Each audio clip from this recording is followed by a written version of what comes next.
what service offerings and features attract and retain customers? I mean, we're talking things like, now I want you to think outside the box. Customer support, quality assurance, specialty services. So if I'm running by myself, customer support could mean that, you know what, while I'm sleeping, I'm cleaning at night. While I'm asleep, my wife will answer the phone and be customer service. Correct. Now, they don't need to know that that's your wife and you're in a 2-bedroom apartment and she's answering the phone. Right. You know, for her, she's answering the phone, ABC, janitorial services, how can I help you?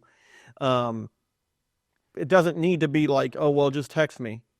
That's not what they're expecting. And then quality assurance, same thing.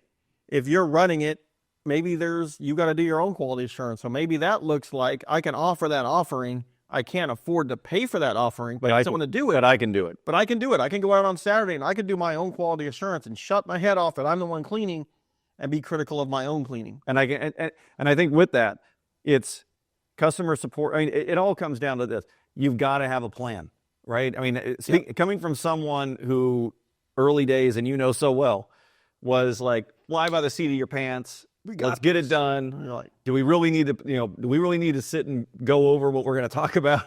Yes. And this is stuff that we just talked about. And, Greg was like, so Matt, I wanted to meet with you to go over this podcast. I'm like, dude, we've been doing this for a long time. Yeah. Like, we know how to do this. We just need to go through and review it. But the point is this, you've got a plan.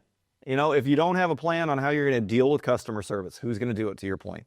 What is your quality assurance? It doesn't matter if you go. It matters if the client knows you are going and what you're doing. That's an offering that you have to be able to provide. And what a customer wants is consistency, right? It doesn't need to be consistently good, great. It needs to be consistent. What I talk about with our, on the OctoClean side with franchisees is consistency is like driving a car down a 2-lane highway. You trust that person on the other side of that road is consistently going to keep their car in their lane so you don't get killed. That's what you trust. That's consistency. Too many janitorial companies come in and they're getting front-end collision because now they have no toilet paper, no paper towels, the trash isn't emptied, and they go in like it's roulette every day. They're like, I wonder what they're going to screw up today. Yeah, what's great, going to happen today? Toilet paper. There's OC covers today. Oh, they didn't vacuum again. That's how you lose accounts. Yeah. But the same thing here is with the customer support and all this quality assurance. It's more than just, I could be a perfect cleaner, but a lot of times when perfect cleaners, when we're talking about retaining and, attracting customers, they have no face. Yeah. Look at it that way. Like, I could have a perfect landscaper. I don't even know dude's name. Yeah. So if you come to my house, I'm like, dude, I really like Matt. He's a cool dude. Yeah. I'm going to deal with you because I like you. And I'm like, you know what? Hey, Matt, this isn't done right. Oh, I got it. Don't worry about it. We're going to come in. Yeah. And that's the relationship. And that's the one where when we're talking about attracting customers, that's when Matt and I are sitting at a dinner and be like, and he's complaining about his janitorial company. I'm like, you know what, dude? I've got a really good company. They're not perfect, but if they have a complaint, I just call them up. And that's what's attracting it, especially in 2025. It's the unknown stuff. It's not I can clean perfect, man. I'm never going to get any complaints. Well, you will get complaints. Well, and I think you're also leading into, customer support is more than just being reactive. Customer support is having a relationship. Yeah. It's building that relationship, understanding that these are people on the other side of that phone, on the other side of that email. So, again, what is your schedule? What is your plan? What is your consistent, reliable, dependable, expected, plan to provide customer support? What is your, consistent, reliable plan to provide account or customer or quality assurance reports to customers? And when it comes to specialty services, you have to have either the ability to do this yourself. And when I say the ability, do not shoot yourself in the foot and buy a carpet van and say, you got it. Here's the keys. Have fun, bud. Right. I mean, or worse, you go down to the local Home Depot or Lowe's and you pick up a little portable, unit, and you're like, I'm about to make that money today. And it's like, well, no, how much money is it if you don't take it back?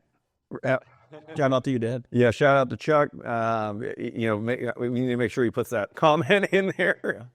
But find people that you can trust, build relationships with preferred vendors, and you should do carpets, floor care, windows, pressure washing.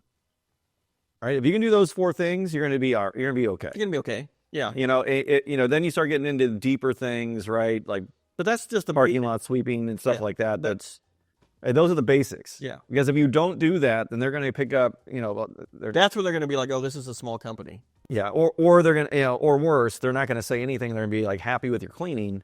But they're going to reach out to people like us and say, hey, do you guys clean carpets?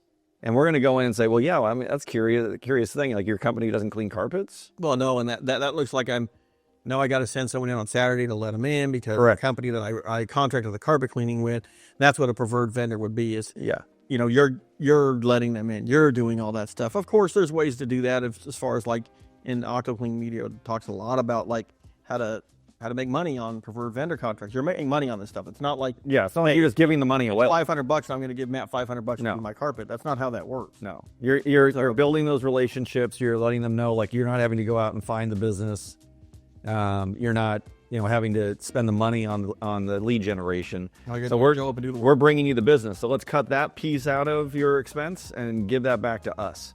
It's an easy conversation, but it has to be had. So